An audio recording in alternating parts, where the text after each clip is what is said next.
اعوذ باللہ من الشیطان الرجیم بسم اللہ الرحمن الرحیم رب زدنی علما۔ اے اللہ تعالیٰ میرے علم میں اضافہ فرما اور مجھے سچ بولنے کی توفیق دے۔ السلام علیکم جن جان پاکستان جی۔ اوے گولی کیوں چلائی ہے یہ بتاؤ،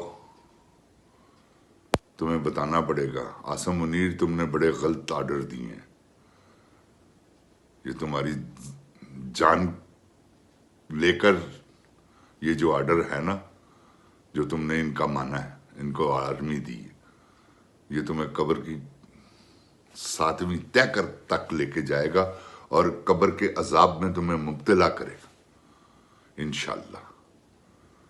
جن جان پاکستان جی،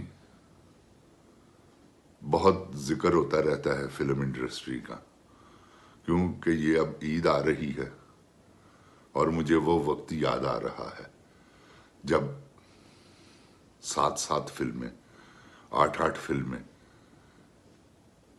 ایک عید پہ ریلیز ہوا کرتی تھی۔ سینموں کی کمی پڑ جاتی تھی، نہ سینمے ہوتے تھے، نہ کیونکہ فلمیں اتنی زیادہ ہوتی تھی۔ 7 فلمیں تو میں نے اپنی آنکھوں سے دیکھا ہے نا ریلیز ہوتے ہوئے۔ ہو سکتا ہے کسی عید پہ 8 بھی ہوئی ہو، تو 7 کا تو مجھے پتا ہے نا۔ تو جن جان پاکستان جی، ایک وقت آیا کہ پاکستان کے تمام سینماؤں میں اسلم پرویز صاحب، لاہور کے پاکستان کے نہیں، لاہور کے تمام سینمے، جتنے سینمے تھے پنجابی اور اردو کے تھیٹر، سب میں اسلم پرویز صاحب کی فلم چل رہی تھی۔ ہر فلم اسلم پرویز، ہر فلم اسلم پرویز۔ اس وقت اکیلے ہیرو تھے اسلم پرویز صاحب۔ ایک ایسی فلم آئی نیند، جس فلم نے ان کو ہیرو سے ولن بنا دیا۔ اب جب وہ ولن بنے ہیں تو وہ پرنس آدمی، پرنس تھے، اتنی جائیداد ان کی مال روڈ پہ کہ آپ کی سوچ ہو سکتی، وہ امیر آدمی تھے اور باقاعدہ واقعی پرنس تھے۔ لباس ایسا کہ میں تو آپ کو بتا نہیں سکتا۔ محمد علی صاحب نے اسلم پرویز صاحب کی نقل ماری ہے لباس میں، ہر ایک نے فالو کیا ان کے کپڑوں کو۔ اسلم پرویز صاحب جس فلم میں دیکھیں گے نا، ان کے اپنے ڈریسز ہیں، انہوں نے آج تک کبھی اب اسٹوڈیو کا ڈریس نہیں پہنا۔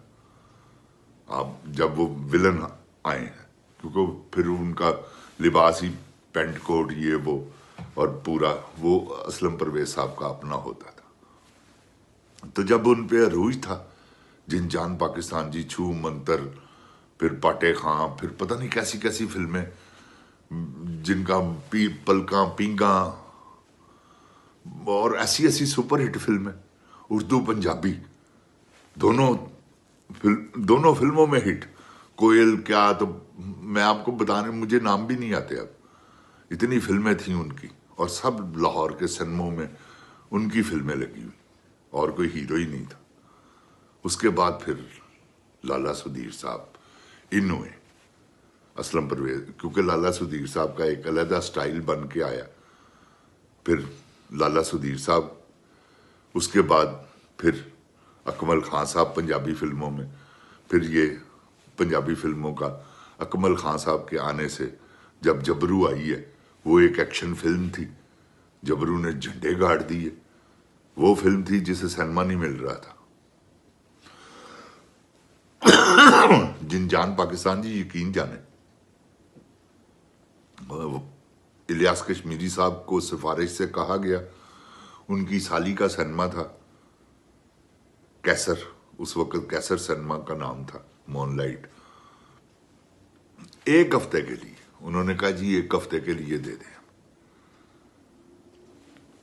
فلم ریلیز ہوئی، وہ رات کو جب آخری شو چلا تو ٹریفک جام تھی، سوچنے پر مجبور ہو گئے۔ پھر وہ اس نے گولڈن جوبلی کی، جبرو نے۔ اکمل خان کو 2 سال کوئی کام نہیں ملا، فارغ ریل پارک میں، رضیہ مینشن، وہاں ان کا ایک عشق بھی چلا، وہ جو وہاں فردوس نامی، اسی لیے انہوں نے پروین پینو لمی کا نام فردوس رکھا۔ تو یہ سلسلہ وہاں سے،